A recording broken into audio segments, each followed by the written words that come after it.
The evening seemed perfect. Glowing chandeliers, a long table filled with food, and the billionaire's daughter smiling among her friends. But the moment Isabella Harlow turned to Grace, the maid, perfection cracked. She mocked her with a few cruel words, not loud but sharp, like a knife hidden in silk. The room froze, laughter died. Even the music from the piano seemed to stumble.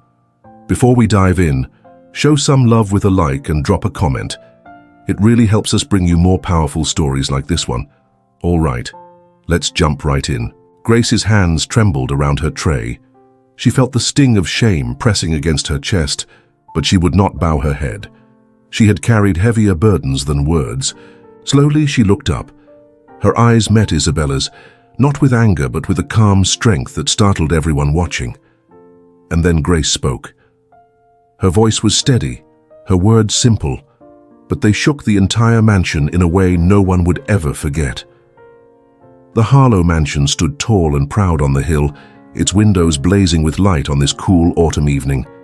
Inside, the grand ballroom buzzed with excitement. It was Isabella Harlow's 21st birthday, and her father, the tech billionaire Robert Harlow, had spared no expense. Crystal chandeliers cast a warm glow over the room, their light dancing off the polished marble floors.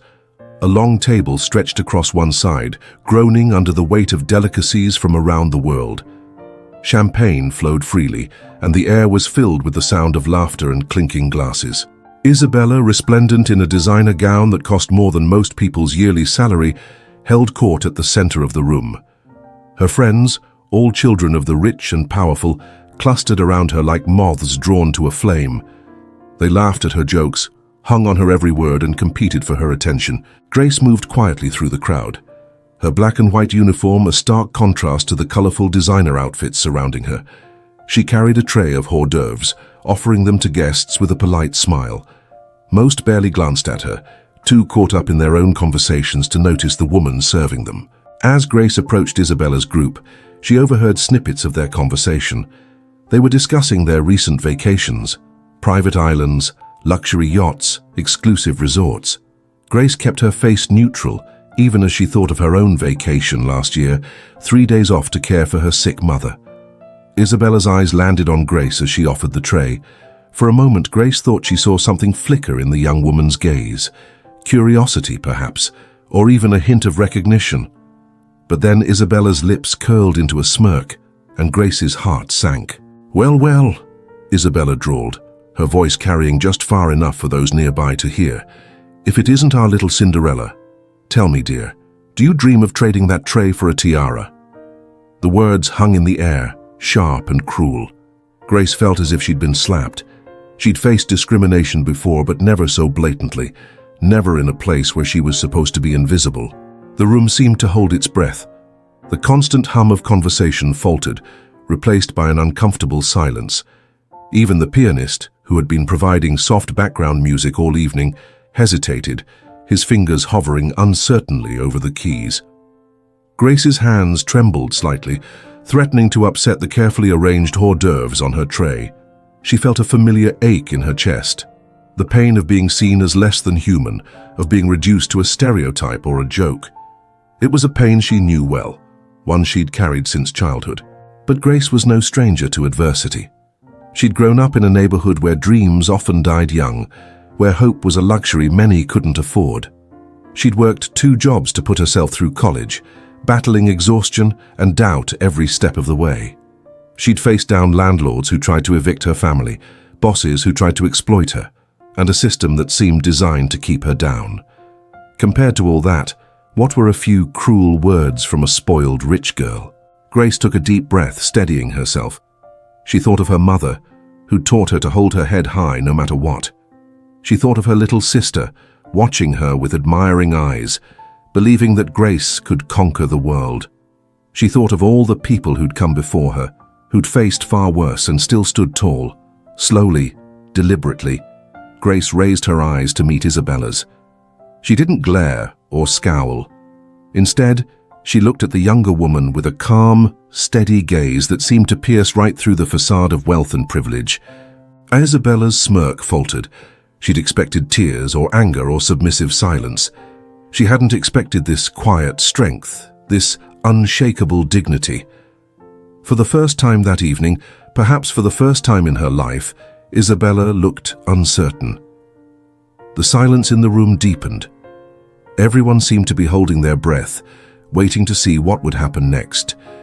Even Isabella's friends, usually quick with a cruel laugh or a cutting remark, seemed unsure how to react. And then Grace spoke. Her voice was low but clear, carrying easily in the hushed room. "Ms. Harlow," she said, her tone polite but firm, "I don't dream of tiaras. I dream of a world where no one has to feel small because of the color of their skin or the job they do." She paused, letting her words sink in. Then she continued, her voice growing stronger with each word. "I dream of a world where young women like yourself use their privilege to lift others up, not push them down. I dream of a world where we see each other's humanity, even when we're serving drinks or cleaning floors." Grace's words seemed to hang in the air, heavy with truth and challenge. Isabella's face flushed, a mix of shame and anger battling in her eyes. Her friends shifted uncomfortably, suddenly very interested in their champagne glasses or the patterns on the floor. But Grace wasn't finished. She looked around the room, meeting the eyes of the other guests. Some looked away, unable to bear the weight of her gaze. Others stared back, a mix of emotions playing across their faces. Surprise, discomfort, and in some cases a dawning respect. "I may not wear designer dresses or vacation on private islands," Grace continued, "but I have something that can't be bought with money. I have dignity. I have self-respect. And I have the strength that comes from facing adversity and rising above it." She turned back to Isabella, who seemed to have shrunk in on herself, looking far younger and more vulnerable than she had moments before. "So no, Ms. Harlow, I don't dream of being Cinderella. I dream of being exactly who I am, a woman who knows her worth regardless of what anyone else thinks." With that, Grace gave a small nod, as if to say she'd said her piece. Then, with the same quiet grace she'd shown all evening, she turned and continued her rounds, offering hors d'oeuvres to stunned guests as if nothing had happened. The silence that followed was profound. It was as if the entire mansion was holding its breath, processing what had just occurred. The glittering party, with all its expensive trappings, suddenly seemed hollow and insignificant in the face of Grace's quiet dignity. Slowly, conversation began to resume, but it was subdued, thoughtful. People spoke in hushed tones, stealing glances at Grace as she moved through the room. More than one guest refused to take food from her tray, instead looking her in the eye and offering a quiet thank you or a nod of respect. Isabella stood frozen for a long moment, her face a mask of conflicting emotions. Then, without a word to her friends, she turned and fled the room, the click of her heels echoing in the suddenly too quiet ballroom. As the evening wore on, the incident became the talk of the party. Guests huddled in small groups discussing what they'd witnessed. Some defended Isabella, claiming it was just a joke, but their arguments sounded weak, even to their own ears. Others expressed admiration for Grace's poise and eloquence. More than a few seemed to be reconsidering their own attitudes and behaviors. Robert Harlow, who had been across the room during the exchange, finally approached Grace as the party was winding down. His face was grave, his eyes troubled. "Ms. Thompson," he said, using her last name for the first time that evening, "I want to apologize for my daughter's behavior. It was unacceptable and it does not reflect the values of this household." Grace met his gaze steadily. "Thank you, Mr. Harlow," she said, "but perhaps your apology would be better directed towards creating a world where such incidents don't happen in the first place." Robert nodded slowly, a look of respect dawning in his eyes. "You're right, of course," he said. "I believe we have a lot of work to do, starting in our own home." As Grace left the mansion that night, she felt a mix of emotions: pride in standing up for herself, sadness at the reminder of how far society still had to go, hope that her words might have made a difference, even if only to a few people. She knew that one incident wouldn't change the world. Isabella might wake up the next day and dismiss the whole thing, returning to her life of privilege without a second thought.